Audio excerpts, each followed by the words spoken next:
Welcome to Politics Done Right. I am your host, Egberto Willies. This is a progressive program that will take the mystery out of politics. This is the program that will encourage you to make sure government becomes we the people. Whether you are liberal, progressive, conservative, or otherwise, you get to air your point of view. We are an independent media outlet that, unlike mainstream media beholden to corporations, we only owe allegiance to you. Remember, you can also send me a tweet at EGBERTOWILLIES. That is at Egberto Willies. Let us engage. It is Politics Done Right. Welcome back to We Decide America at the Crossroads 2024 from WBAI and the Pacifica Radio Network. My name is Jenna Flanagan in New York, broadcasting from WBAI all over the Pacifica Radio Network.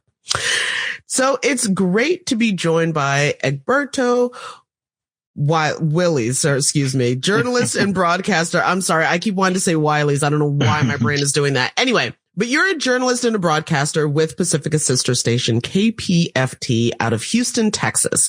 And you and I actually worked together on Pacifica's election night coverage, right? Yes, we did. Yes, we did indeed. That was I think it was a great coverage, actually, but it was difficult. Yeah, it was a late night. Well, a lot has happened since then, seems like years. And the Democrats in Congress are still trying to find their footing as the majority of the party, as the minority party, as the president continues his execution of dismantling the federal government, which of course was envisioned in the Heritage Foundation's Project 2025, which he of course disavowed during the campaign. So now we hear Elon Musk wants to access all of the nation's taxpayer IRS files. And I guess I'll start off with, are there really two sides to this? Where's the moral outrage from the news media? And is there a possibility that they could be afraid of losing access, kind of like the AP who got kicked out over the Gulf of Mexico? Jenna, first of all, thank you so kindly for having me here with you at WBAI. Let me just say that I don't think they fear Trump.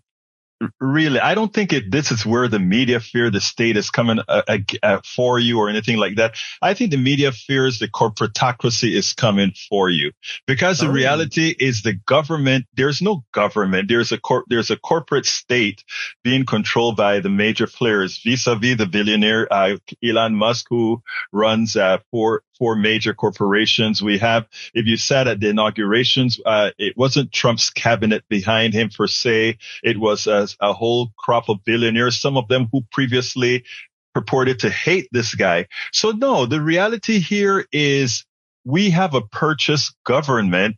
And the reason the news sounds so normal is because for them, this is normal.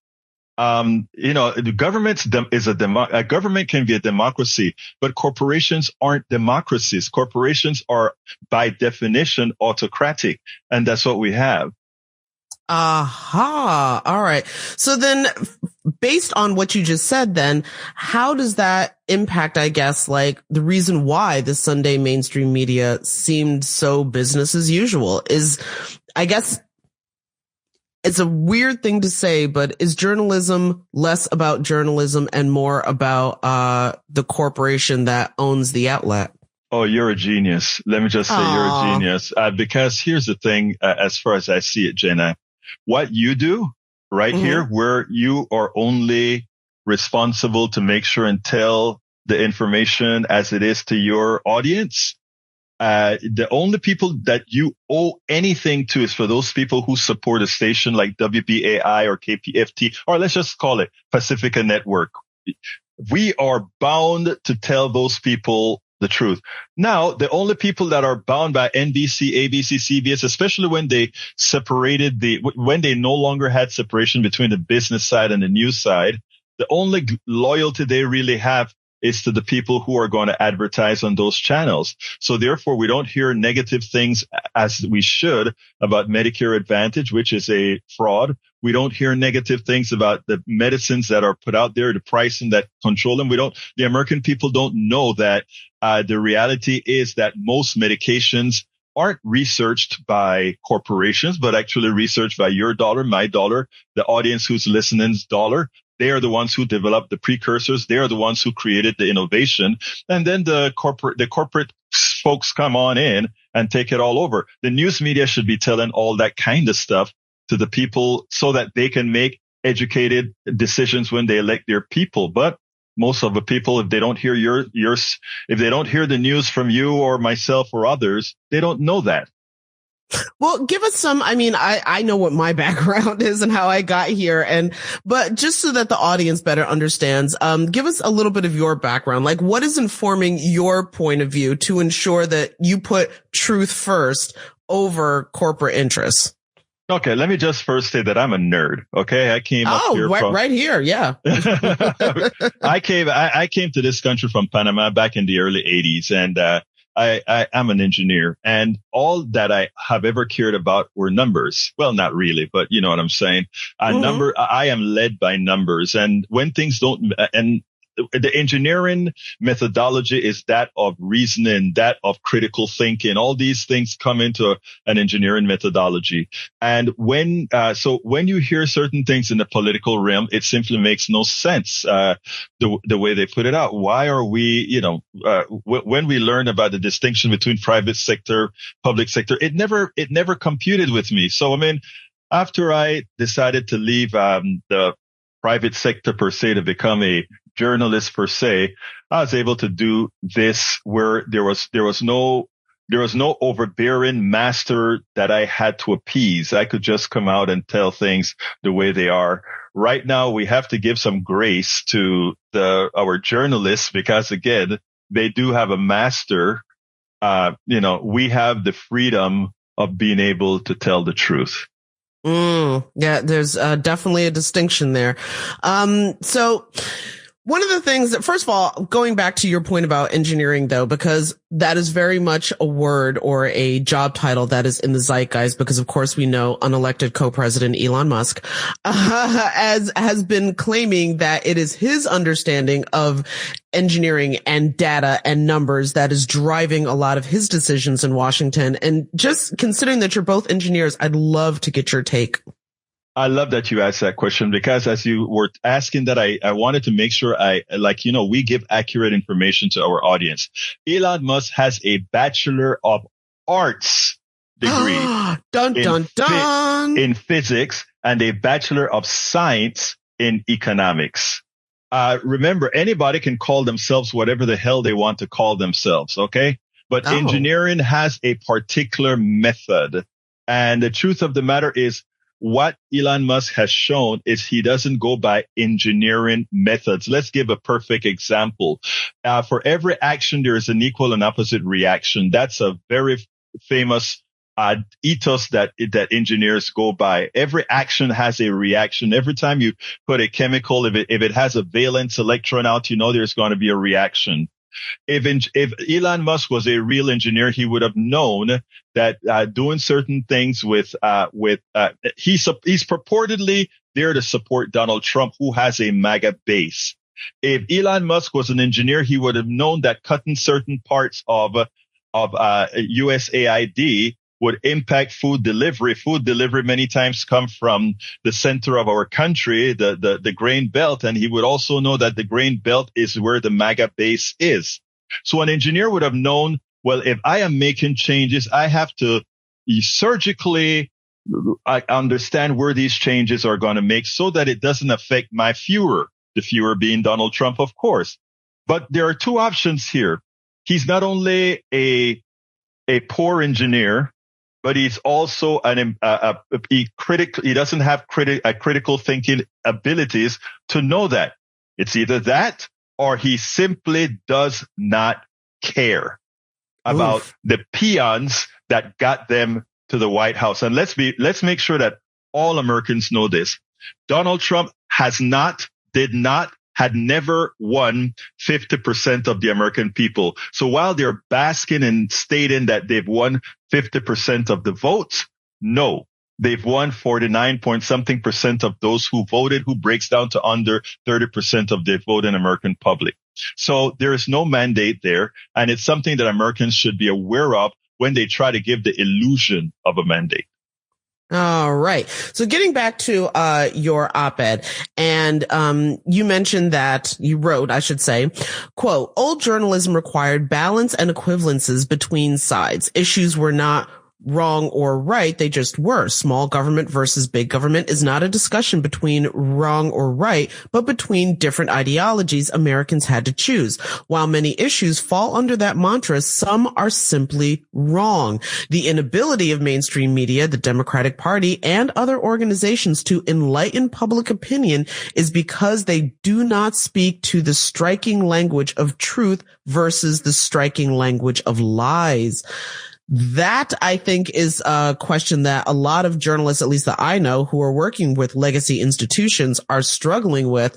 What do you do? How do you tell a story that represents two different ideologies when one of those ideologies is flat out lying to you and gaslighting and all the other manipulations?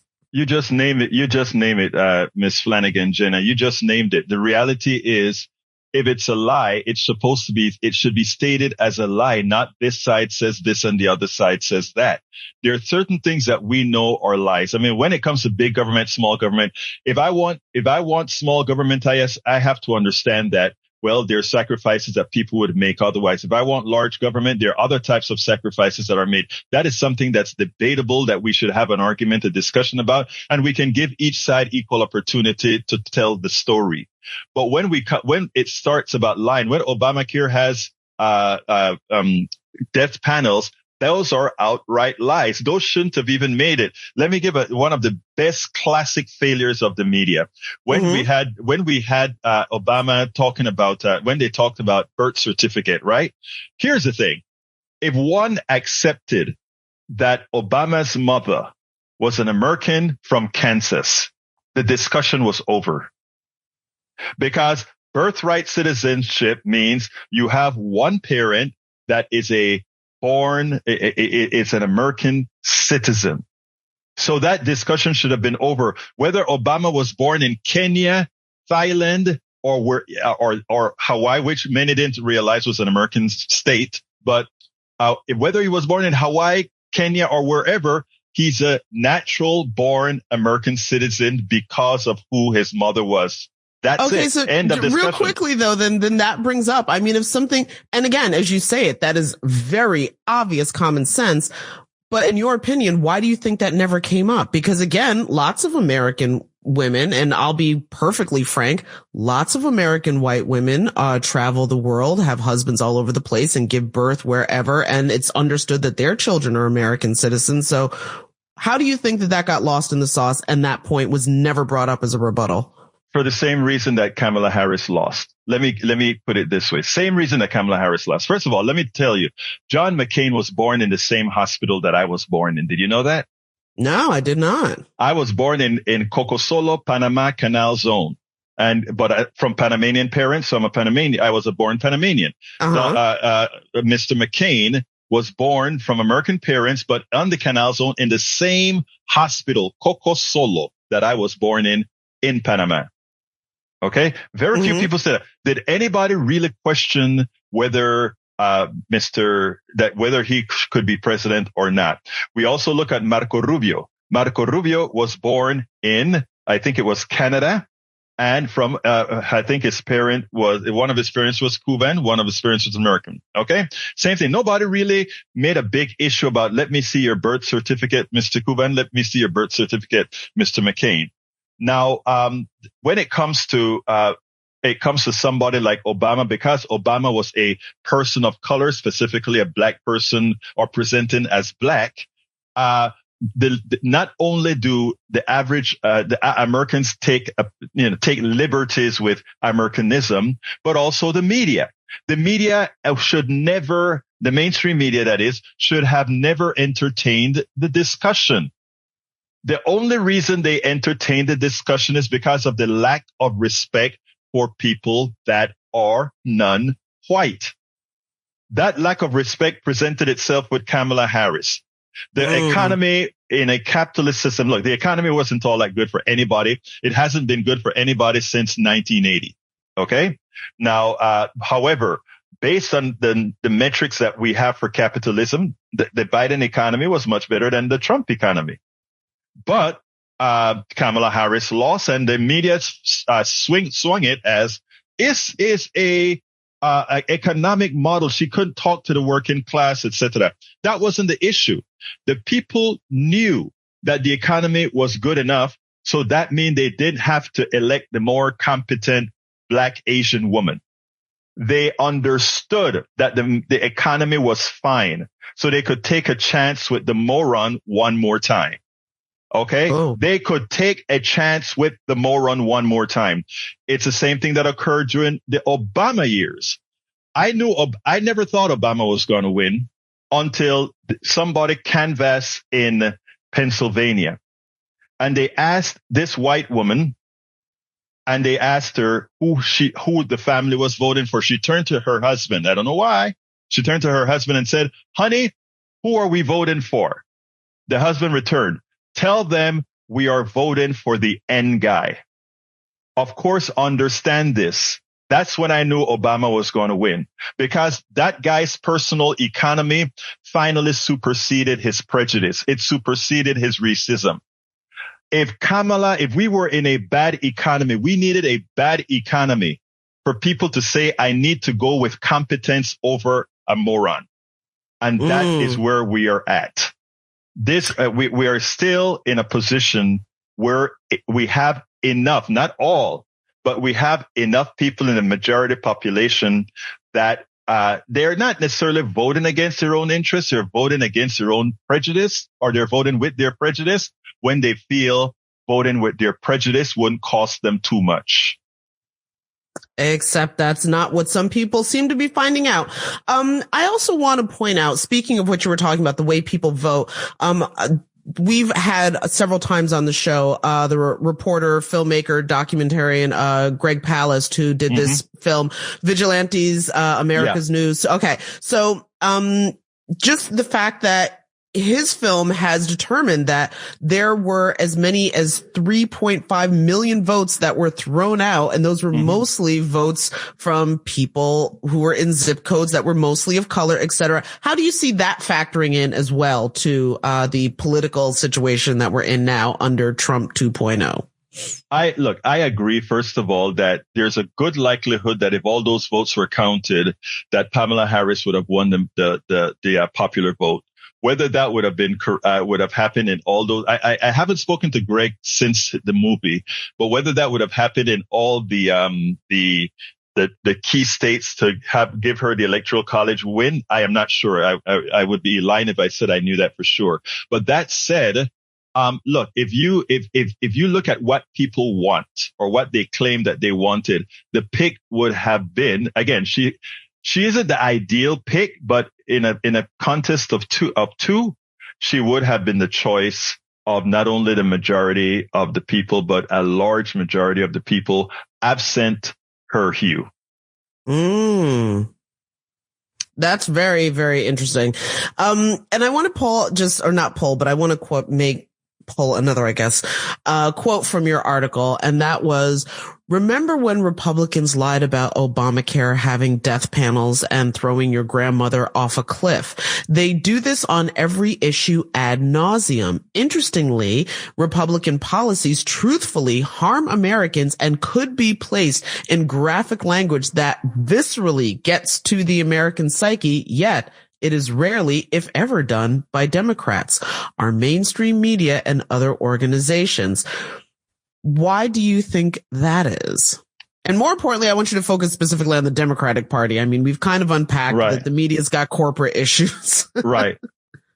But it seems like there's red meat there for the Democratic Party, and yet they're just like, I'm vegan. You know what is so interesting? If you look at Alexandria Ocasio-Cortez, if you look at Maxwell from Florida, if you look at Kazar from Texas and these other guys, they do it. If you look at my friend here in Jasmine Crockett, she does it. Yes. The problem is that they don't get the coverage that they should. So a lot of us don't know about it, that what they're talking about. And that's why I talk about us in the independent media have to give these people a platform. But not only that, and they have to accept our platform and stop trying to chase after something that's not going to be there for them. Because the Democratic Party, there are two parts of the Democratic Party. There's a neoliberal part of the party who runs the party. And then there are the progressives in the party who constantly claw their way into, we need to be listened to because we are the ones who the working class and the middle class wants. But the neoliberal part of the Democratic Party is not much different than the neoliberal part of the Republican Party. And they still hold a lot of sway within the party. And they don't get graphic because their masters will not allow them to be graphic. And is that sort of why? Because, I mean, when you talk about who gets attention and who doesn't, when it came to, for the Democratic Party, choosing spokespeople, a lot of grassroots activists said, you have excellent spokespeople, like you said, in AOC, who is very well versed, not just in the news, classic news hits, but on social media and reaching people where they are. Same thing with Congresswoman Crockett. And yet they both got passed over for people whose turn it was due to seniority and oldness. They're old and tired. Look, I am not as old as they are, but I'm old enough and I wouldn't want to run now. I think I should leave that to the Gen Xers like you. All right. Aww. Those are the folks who should be out there doing the work, like we have Crockett doing an excellent job. But as long as you have these old people, Nancy Pelosi and all these guys, I love Nancy, but I'm sorry, she's not up for the job anymore. None of these folks are up for the job. We need fighters now out there who understands what people need. And it's not these old whatever who are actually really owned by the stocks markets and these other places. Well, just for the record, Congressman Hakeem Jeffries, he's a Gen Xer. Yeah, but he's not. Look, I like Jeffries. I like Jeffries. Okay. Jeffries is very, very smart. And he, I think, would make a good interface between progressives and neoliberals. He makes a good interface, not a good policymaker, but he makes a person who can get the deal done. But if I have to follow somebody, I am an older person and I want my leaders to be Crockett, AOC, Maxwell, and Kassar. All right. Well, we're going to start wrapping this up here. And so one of the things that, cause again, it's very clear. I think a lot of listeners are going to appreciate that you are very clear and direct. There's not a lot of coded language here. So you write in your article, Republican politicians are killing working class Texans. Can you explain or unpack some of the ways that they're doing that? Oh, it is clear as day. The Medicaid expansion to the Affordable Care Act gave every state the ability to, for the first 3 years, to get health care for all their citizens, every single one, free of charge, and the government would pay 100%. After 3 years, the government would pay 10%. The state responsible for 10%. The U.S. government pays everything else. Texas chose, instead of accepting that, to simply leave their people without health insurance. And it's not only Texas, but many other red states. They chose not to give them something that would save their lives. And we can go over that as with abortion care as well in Texas. They chose to force women not to get care when they could have a baby being born within their fallopian tubes or anything like that. They chose death over life. And that is what politicians on the left side should be saying. If you want to have an unhealthy life, if you want to have no health care, if you want to have a higher propensity to die, vote for your Republican representative. All right. Well, listen, one last question. How can people follow your work? Okay, I have a newsletter that I put a lot of this stuff out on politicsdoneright.com/newsletter, which is politicsdoneright.com again /newsletter. And my name is one of those strange names that, because it's so strange, if you Google me, all my stuff would come up pretty much at the top. Well, then on that note, I want to thank KPFT's Egberto Willies. I got it right this time. You got it right, my dear Jenna. I got it right. Yes. Okay. Thank you so much for taking the time to not only do the newsletter and the work that you're doing, but also for joining us for this great conversation. It was much appreciated. Dr. Joe McManus is a first-generation college student. He earned his BS in psychology from Florida Institute of Technology and master's in arts in multicultural education from Alliance International University and the PhD in educational leadership from Florida A&M University. He completed the University of Southern California, USC Race and Equity Center's Equity Institute and was a member of the inaugural cohort for the National Association for Diversity Officers in Higher Education Standards of Professional Practice Institute. Served and was the president of the task group in Charlottesville and co-chaired the Southern California chapter of the organization as well. He is the author of A Brother's Insight, Guidance on Defeating Racism and Advancing Freedom. Thank you so kindly for being here on Politics Done Right. How are you doing today, Dr. McManus? I'm doing all right. Please call me Jojo. Thank you for having me. All right, Jojo. Well, interesting. Jojo. All right, Jojo, let's start here. Why don't you tell us a little bit about yourself before we get started? Mm-hmm. Sure. Currently, I'm an executive advisor. I work with presidents and chief diversity officers in higher ed and across sectors, focused on antiracism and inclusive excellence, what a lot of people will call diversity, equity, and inclusion. I've been doing this work for over 20 years, been an advocate around these issues for about 35. I grew up outside of Boston in a white flight town on the South Shore. And, that's sort of where I learned a lot. I come from a multiracial, multicultural, interreligious family, and we weren't particularly welcome where we lived. And so there were some challenges, and that was my introduction to these issues. Now, I think one of the things that I heard, that I read is that your parents adopted someone into your family. Tell us a little bit about that. Yep. When I was about a year old, my brother Casey was adopted. He was just a few weeks old at the time. He's African American, and we grew up, just not knowing anything about these things until very quickly everything became about race when we were 4, 5, 6 years old when we started preschool and school. Yeah. Now, I imagine as a youngster that was kind of shocking to you because, as far as you're concerned, those aren't things that Isn't it true that racism is actually learned, isn't it? Sure, of course. And that presents a problem. Look, right now we are in an interesting situation with the current administration, where along the entire spectrum within the government, they're actually destroying the fabric, that DEI fabric that opened doors for a whole lot of people, not as a handout, but as a recognition that other people as well has skills. What are your thoughts as far as where we're going with DEI? Yeah, well, it's a very challenging time. It's certainly not the first time that there's been attacks against this kind of work.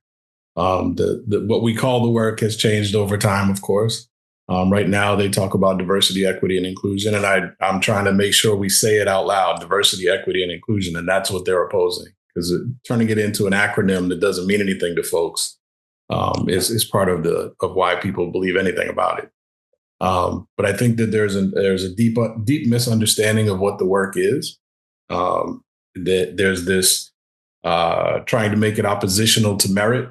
And the reality is that diversity, equity, and inclusion, the whole purpose of it is to get us closer to merit-based hiring, merit-based inclusion.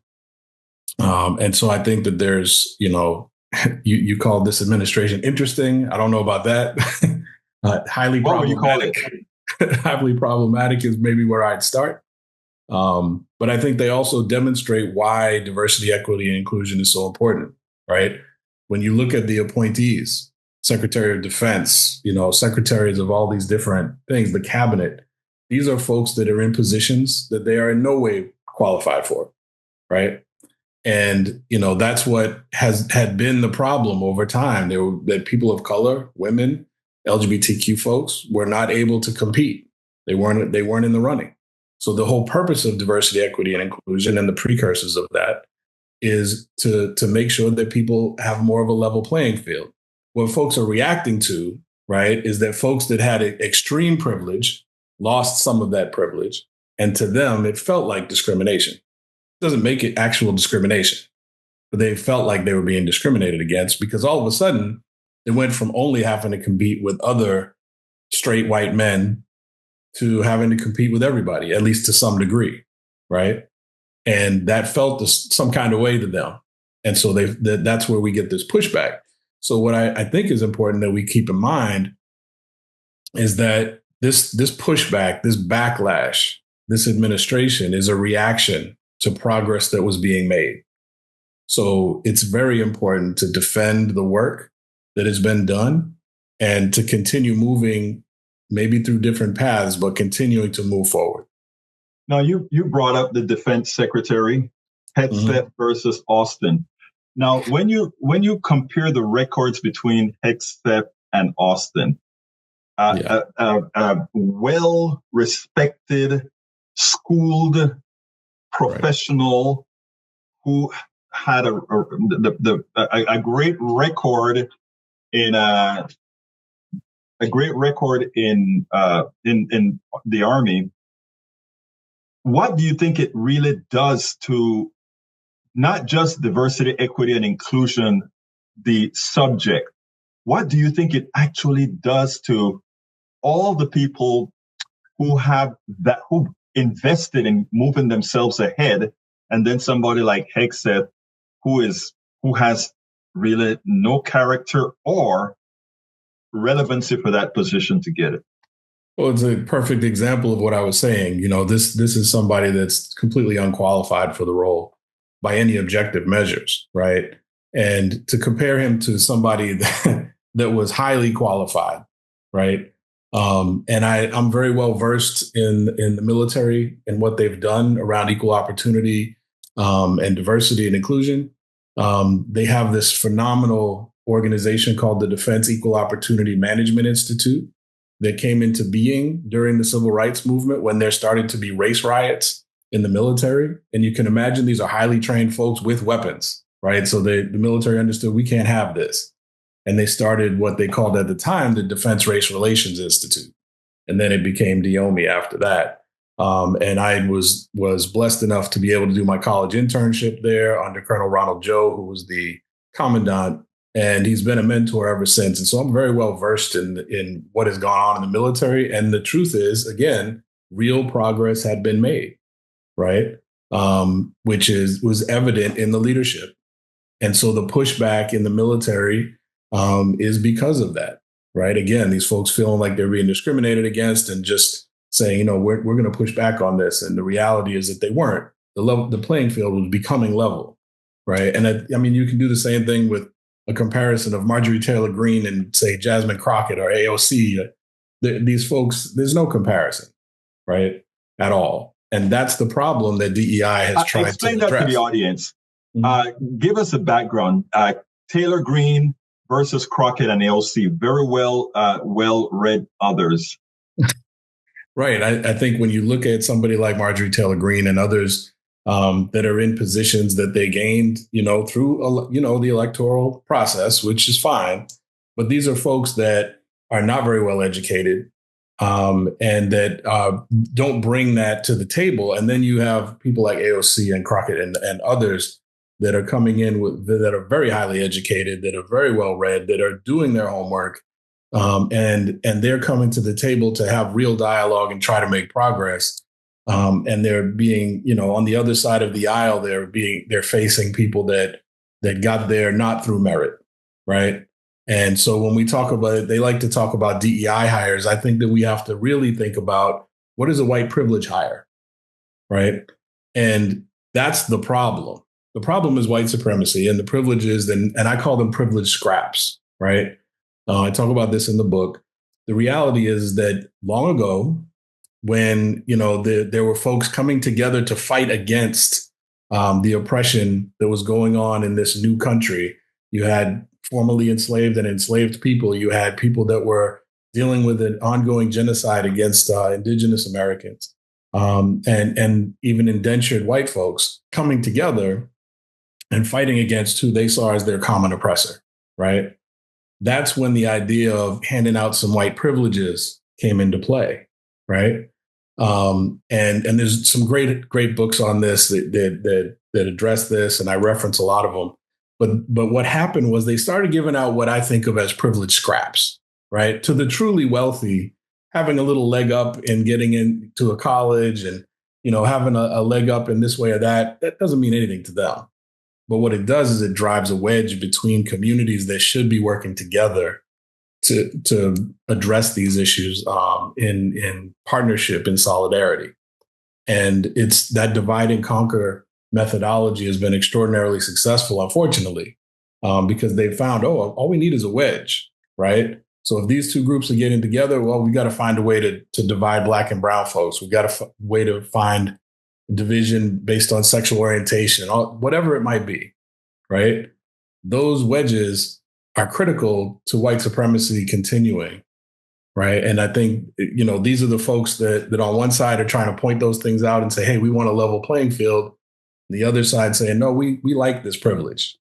We're going to stick with it. And that's the battle that we're dealing with right now.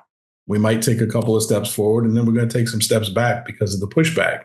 But we're going to keep moving forward. Well, we have to keep moving forward. It's interesting because what a lot of folks don't understand is that white supremacy, just as well that it harms people of color, it also harms white people. I gave a notion on one of the radio shows that I did where I pointed out that, why Tiger Woods is so good? You know why Serena Williams is so good? You know why these folks excel? It's not something genetically innate. It is actually that for them to be on the playing field, they had to be so much better than those that are already there. You have actually promoted the excellence of others just to get on the same field that you are in. And a lot of folks don't quite get it, that it is their racism, the white supremacy that they promote that actually make a whole lot of people so much better than they are, not because of anything other than they had to work that much harder. Why don't you kind of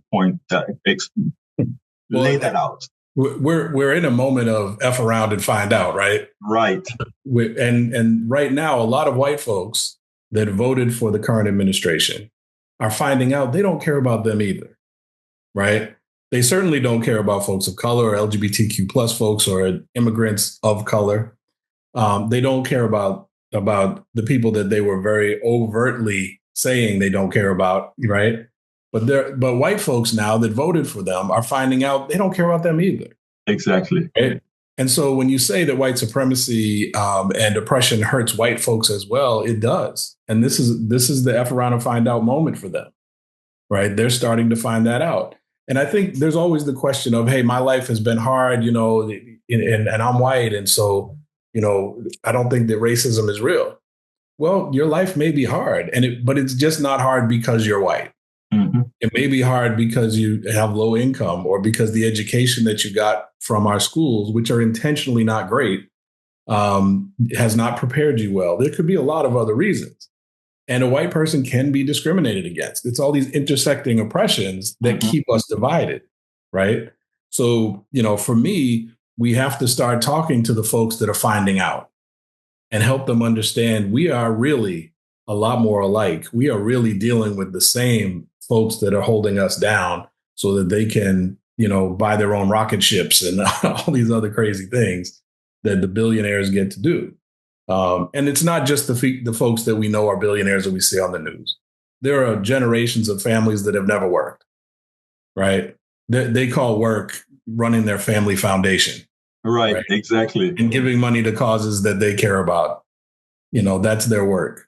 And so I think it's important that we start to bridge these gaps and understand, think critically about why it is that we've been separated and start to work together. And if you think about movements that have been successful, part of why they've been successful is because they've reached across those divides, at least to some degree.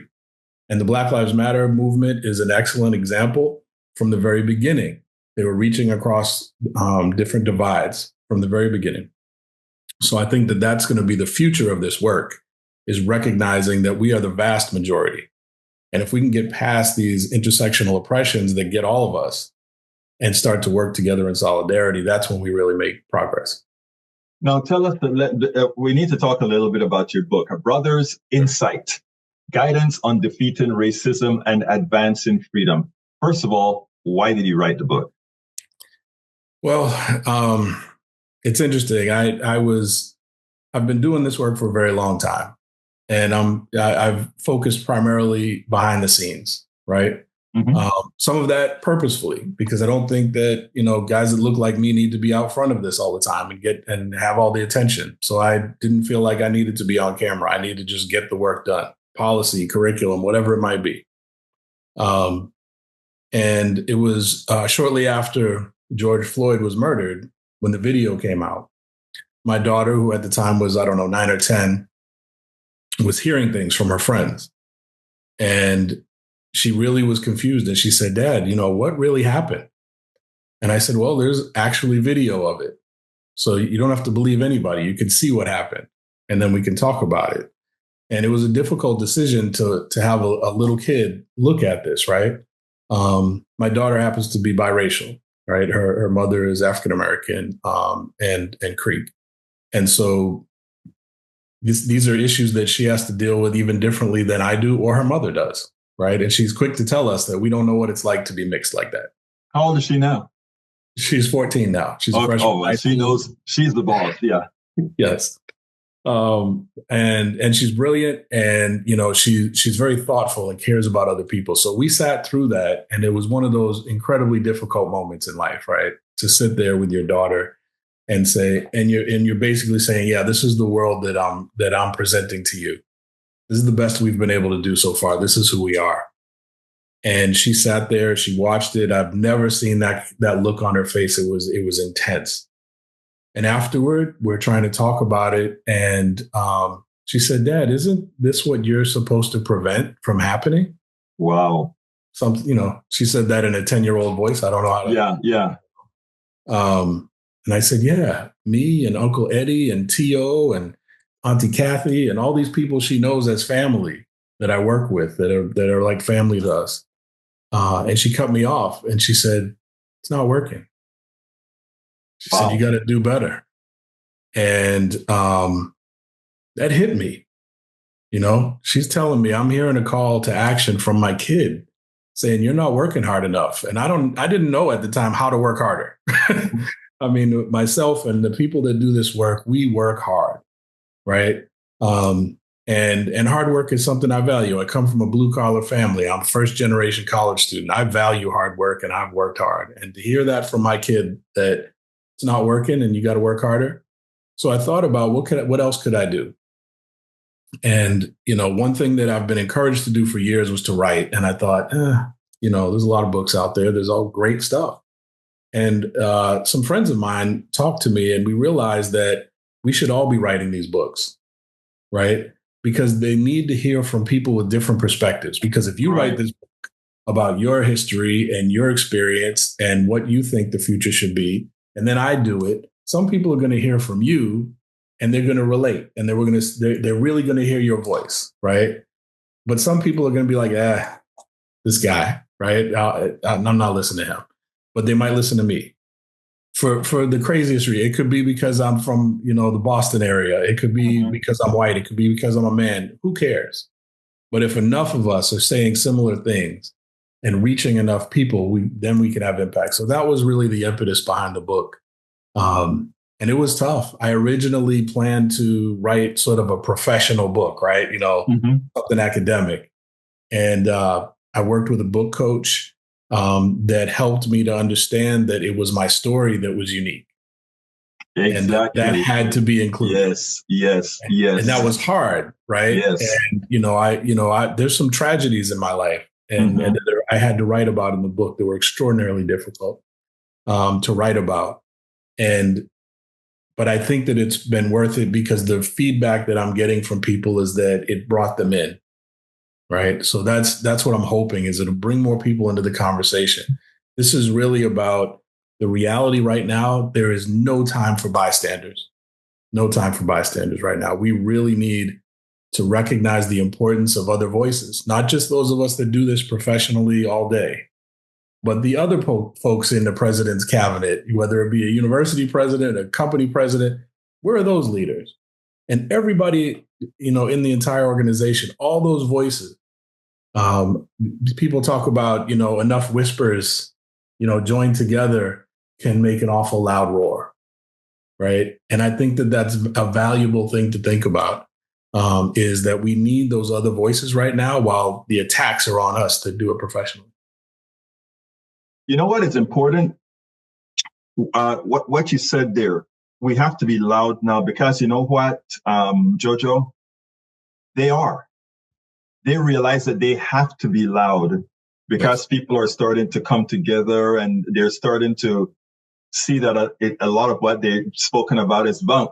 I didn't get a chance to read the entire book. I have the manuscript, but it's interesting because the one thing that kind of hit me was because of some experiences I had with my daughter in her school when I told her things like, tell your teacher Christopher Columbus didn't discover America. You can't discover what was already there. Right. When you come out with a title like Lies Our Teachers Told Us. Mm-hmm. I love it. I mean, just looking at your table of contents, give it the kind of context that you just spoke about, where they tell you, speak to people, not preach to people, but speak to people. So tell me a little bit about that. Well, that the context of that chapter title is that there's a great history book called Lies My Teacher Told Me, right? By James Lowen. He was a Smithsonian researcher, white man, who was working in the Smithsonian, like just going over history. And he realized there was a lot of mythology that we were reading and learning in schools as history. And so he wrote a book that was my favorite history book until recently. I read Black AF History, which if you haven't read that, it is phenomenal. The author is one of the best writers. I don't know him, but it's a phenomenal, I don't know him personally, but it is a phenomenal book. There are history books that are so much more interesting than what we read in school, because the reason that those things seem unrealistic is because they are what we read in school. And most of it is garbage. But the real story is so much more rich. And it's not that there aren't heroes that look like me in these more realistic books, right? But they don't represent those that oppressed people, right? There were anti-racists from the day that this started. There were that looked like all of us. Right. Fought against it. Abolitionists look like all of us. Those, to me, are the heroes we should study in school. I don't really care about George Washington and his teeth, It's not interesting to me. I don't care what he did with a cherry tree. That's not interesting, right?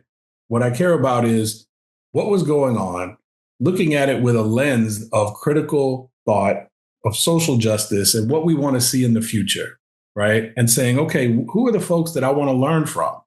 Do I really want to learn from Thomas Jefferson and what he did with his life?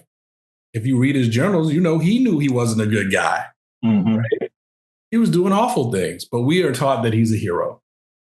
Well, I would say that there are different heroes that we should be studying. And some look like you, some look like me, some look like everybody else.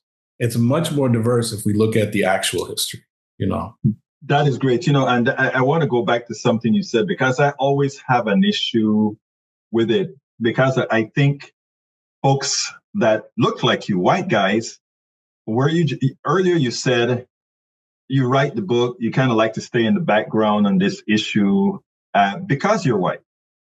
And I don't know that I agree with that. I actually believe that because you're white, you have to be in the foreground. After all, right now, the problem in America has a lot to do with white men. And I spoke to a group a few days ago, a mostly white group. And what I said was that peer pressure is a powerful thing, and that most Americans are good people. Most Americans are good people, but peer pressure is a you-know-what. Yeah. And you actually,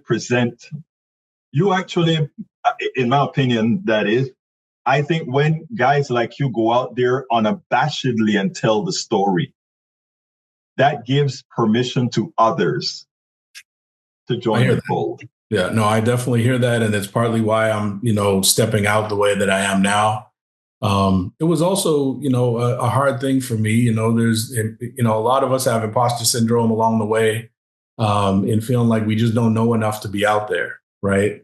And somebody else, whoever's the talking head on television or on podcasts or whatever it might be, they must know more than me. And so I've got to study more. I've got to work more until I know something.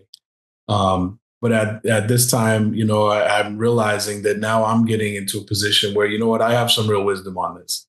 And I need to share it. And I need to challenge, not just in an organization I'm working with, or in a community I'm a part of, but I need to challenge people more publicly. And it's never been fear that's held me back from wanting to be public. It's just, I think it was a level of humility, I hope, and just feeling like, look, there's policies need to change. Let me work on that, right? Curriculum needs to change. Let me write some curriculum. Let me teach in a classroom. And I value all of those things. And so I've spent my career doing those things.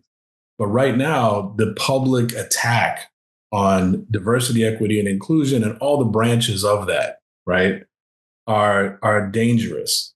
And they are, at the highest levels, but they're also everywhere around us. A lot of this has really stemmed from work in school boards, right? Decision makers that decide what curriculum is going to be taught in a school or not. That's why we have book bans, because there were people actually making progress and getting books that had diverse perspectives in them into schools. And so now we've got bans on everything, right? And it's unfortunate because for me, I think that reading for a lot of folks, particularly in parts of the country where there isn't a lot of diversity, reading can provide an opportunity for folks to learn. Of course, you hope that they're going to start to engage with folks, whether it be online and then in person. But reading is a window into other worlds that I think that people, can really, really genuinely learn from. And by taking away all of these voices that don't fit the white supremacist model, that's very damaging to the next generation. So we can't just brush that off like it's not a big thing that they're banning books. It's ridiculous in this day and age to be banning books. They're banning children's books about Rosa Parks. They're banning books just because authors are folks of color. And a lot of this, particularly in some of the states like Florida, where you have, they're sort of at the forefront of this white supremacist movement. They're banning books just because they're Black authors. It's very much rooted in anti-Blackness, right? So I'll leave it there. I think that nails it right there. Now, I always have the same last questions. What should I have asked you that I didn't? What do you need to say that we haven't covered? Well, there's a couple of things that I think, that it's not that you didn't ask, but it just didn't come up. I think one of the things that we have to be conscious of with these attacks now on diversity, equity, and inclusion is we need to think critically about what they're saying, right? So trying to do away with the whole field. So think about it this way. There are bad doctors out there, right? They graduated last in their class, they're doing bad medical practice. There are bad, there's bad medical practice in other places. That doesn't mean that we throw out the field of medicine, right? Of course, there's bad DEI practice. There's folks that shouldn't be doing this, right? That threw up a shingle because there was some money in it or whatever. Of course, there's bad practice. But that doesn't mean you throw away all of the progress and all of the work that has been done that has been excellent, right? So that's where I think people have to be thoughtful about this. We need to not throw out the baby with the bathwater.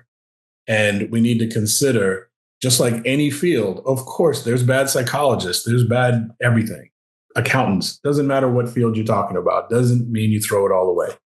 I think that's one big thing. And the other, again, I just want to emphasize the importance of folks raising their voice. And that doesn't always mean speaking up in public, right? It means using your talent, right? Whatever your talent is, whatever voice you have in your spheres of influence, use that to push us, in the right direction, to join us in that way.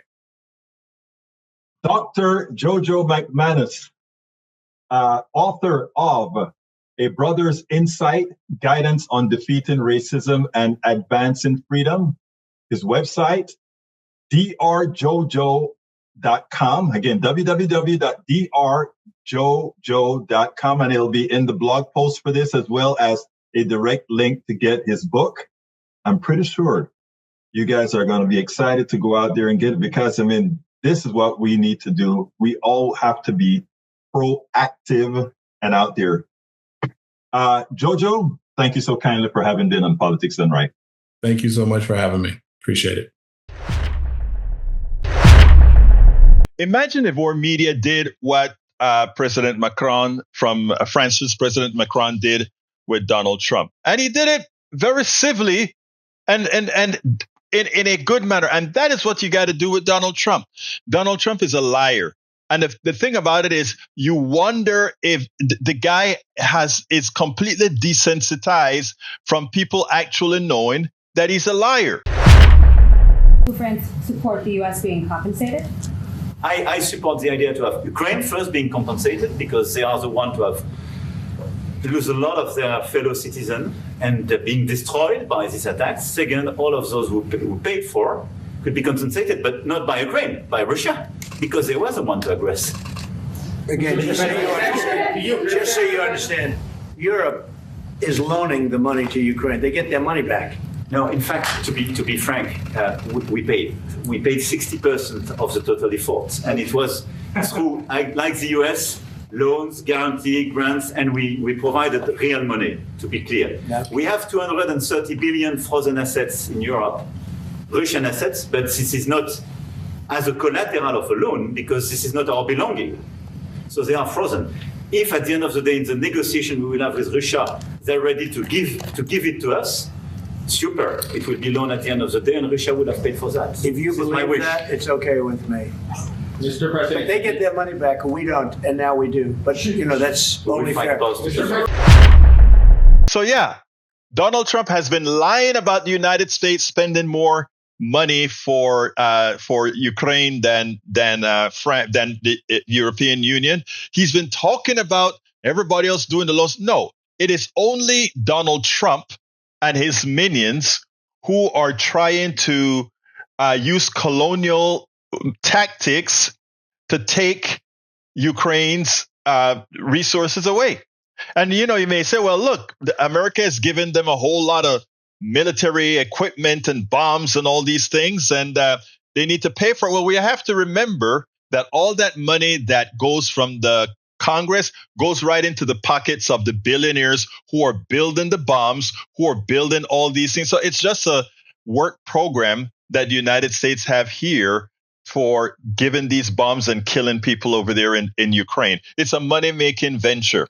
So going ahead and saying, okay, we'll give you these bombs, we'll continue giving you these bombs for your raw materials, your rare earths, that really doesn't matter to the United States, quote unquote, because the welfare that the defense industrial complex is getting, they want to keep that line on. Yeah, they'd like to get the rare earths, but as far as United States stopping production, not a chance. Now, Donald Trump and likely Russia has some sort of a side deal, I assume. But I think Congress, when they go back to the defense industrial complex, they're going to say, we are not solely for Trump here. We have to support the oligarchs that are also paying us. And that means Raytheon, Lockheed, and all the other guys that make these defense things. But the most important thing here is to watch how Macron put on his big boy pants and went ahead straight up and told Donald Trump by his actions, man, you are a liar. We spend a lot of time deconstructing the news, trying to parse it into a form that everybody can understand. We try to find those little nitpicks where it flies above the fray, etc. If you really like these videos that we do, I want to ask a big favor. Please go ahead. Number 1, subscribe to our channel. And number 2, please join if you can. Thank you so kindly for watching. Keep watching. Please remember to share. We must populate the entire internet with our progressive message, a message that we know is what most Americans say that they want. So help us, please. join.